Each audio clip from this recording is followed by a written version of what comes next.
Assalamualaikum warahmatullahi wabarakatuh. Hai teman-teman, perkenalkan nama saya Devi Khairina dari Universitas Negeri Medan. Adapun maksud tujuan video saya kali ini yaitu ingin menjelaskan mengenai radiasi benda hitam. Sebelum kita membahas tentang radiasi benda hitam, di sini kita akan membahas terlebih dahulu tentang radiasi termal. Apakah teman-teman tahu apa sih radiasi termal itu? Nah, langsung saja kita akan membahas tentang radiasi termal. Benda termal adalah benda yang mempunyai temperatur lebih tinggi, memancarkan panas pada lingkungannya. Dan berdasarkan hasil pengamatan eksperimen, diperoleh bahwa banyaknya radiasi termal yang dipancarkan oleh suatu benda dipengaruhi oleh beberapa faktor. Yang pertama yaitu suhu benda. Suhu benda adalah benda yang lebih tinggi temperaturnya memancarkan radiasi yang lebih banyak. Faktor yang kedua yaitu sifat permukaan, yaitu benda permukaan yang kasar lebih banyak memancarkan radiasi daripada permukaan yang halus. Faktor yang ketiga yaitu bentuk benda atau luas permukaan pada benda, yaitu permukaan yang lebih luas akan memancarkan radiasi yang makin banyak. Faktor yang terakhir yaitu jenis material.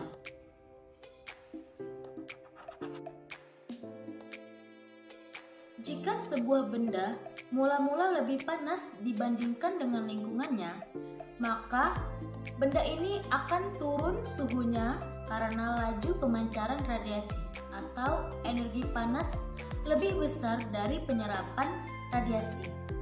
Pemancaran ini berlangsung terus sampai suhu benda dan lingkungannya seimbang, dan ini dinamakan kesetimbangan termal. Pada kesetimbangan termal ini, panas yang dipancarkan oleh suatu benda sama dengan panas yang diserap dari lingkungannya. Membahas mengenai radiasi benda hitam. Benda hitam didefinisikan sebagai benda di mana radiasi yang jatuh akan diserap seluruhnya atau tidak ada yang dipantulkan lagi.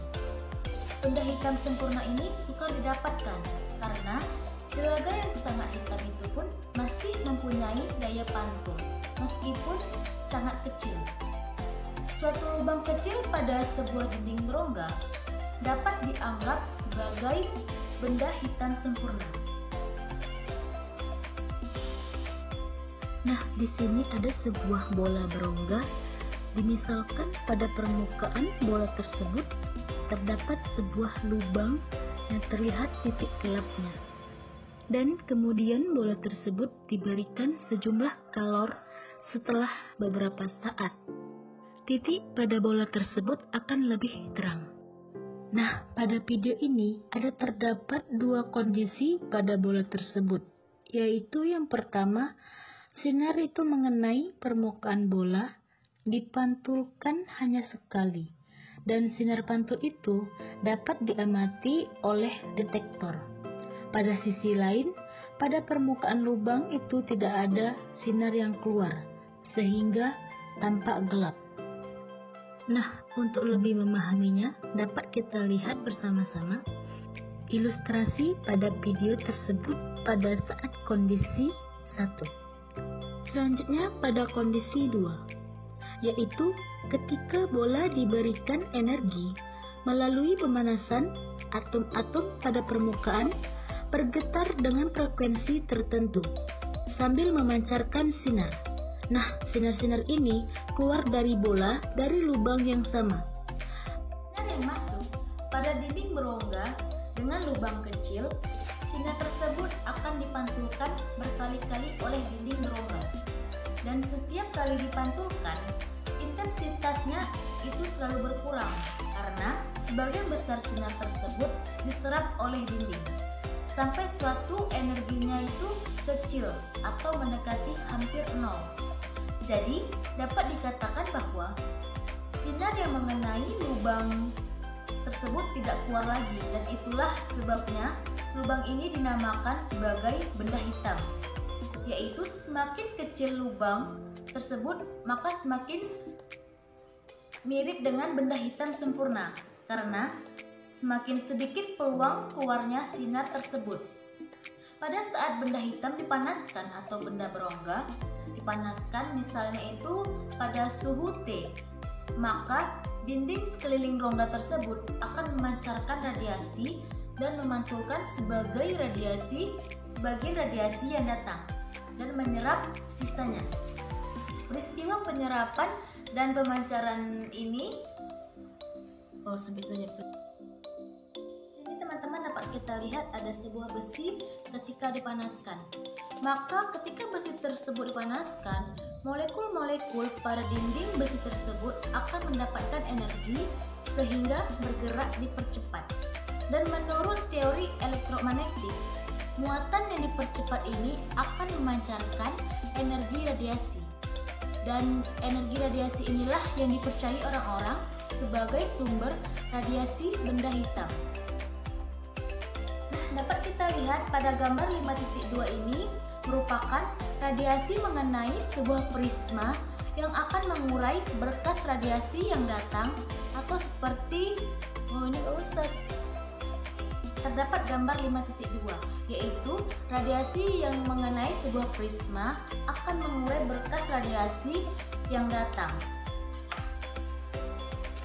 Dengan mengatur sudut maka kita mengukur intensitas radiasi untuk setiap panjang gelombang pada gambar tersebut. Nah, pada selanjutnya ini terdapat sebuah logam. Ketika logam ini dipanaskan, maka pada titik yang pertama ini merupakan permukaan logam memancarkan sinar merah tua.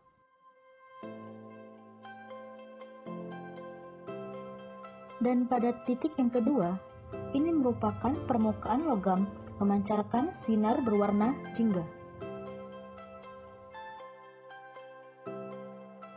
Nah, pada titik yang ketiga, ini merupakan permukaan logam memancarkan sinar berwarna kuning. Nah, berdasarkan pada percobaan pada titik 3 tersebut, ternyata bahwa warna yang dipancarkan oleh permukaan logam itu bergantung dengan temperatur pada permukaan logam tersebut. Nah, selanjutnya ini ada tabel yang menunjukkan hubungan antara temperatur permukaan dengan warna benda. Nah, di sini dapat kita lihat bahwa warna merah tua itu menunjukkan temperatur dari permukaan logam berada dalam interval 500 hingga 700 derajat Celcius.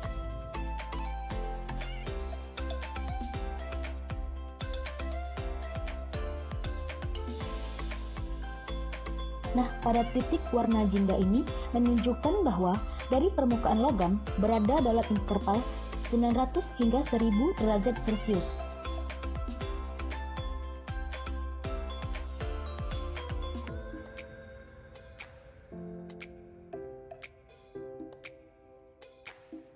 Nah, yang terakhir yaitu pada titik yang berwarna kuning menunjukkan bahwa temperatur dari permukaan logam berada dalam interval 1000 hingga 1100 derajat Celcius.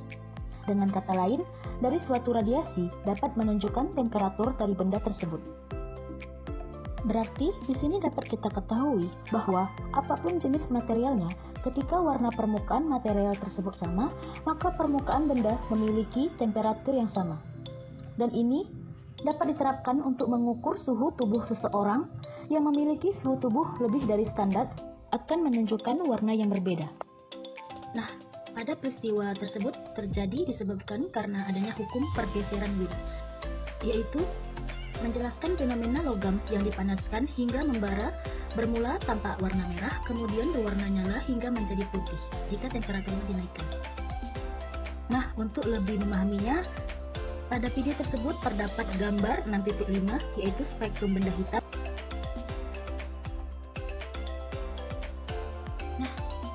Masuk penerapan radiasi benda hitam. Saat kita berjalan di bawah sinar matahari menggunakan pakaian dengan bahan yang sesama tetapi dengan warna yang berbeda, yaitu warna hitam dan warna cerah atau berwarna putih. Di sini kita pasti akan merasa lebih panas jika menggunakan pakaian berwarna hitam daripada berwarna putih.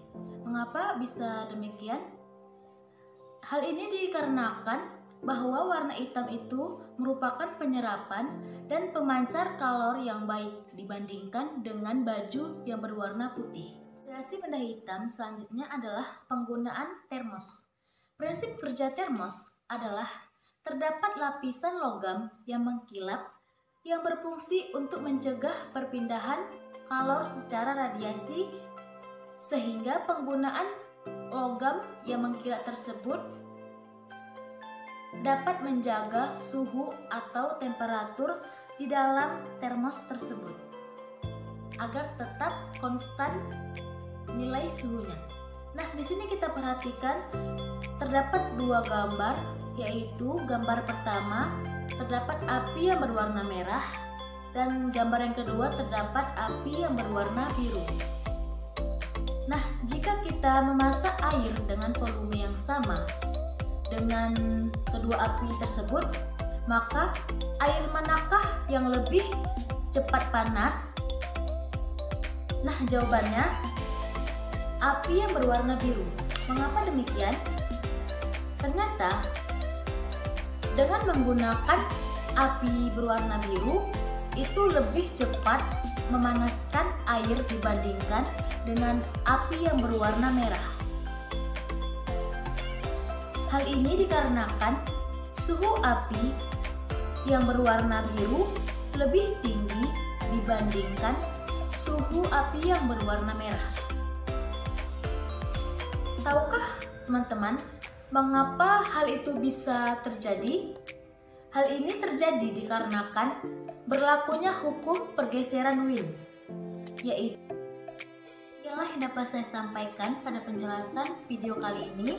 Saya mohon maaf jika terdapat kata-kata yang salah. Terima kasih atas perhatiannya. Saya akhiri dengan Assalamualaikum warahmatullahi wabarakatuh.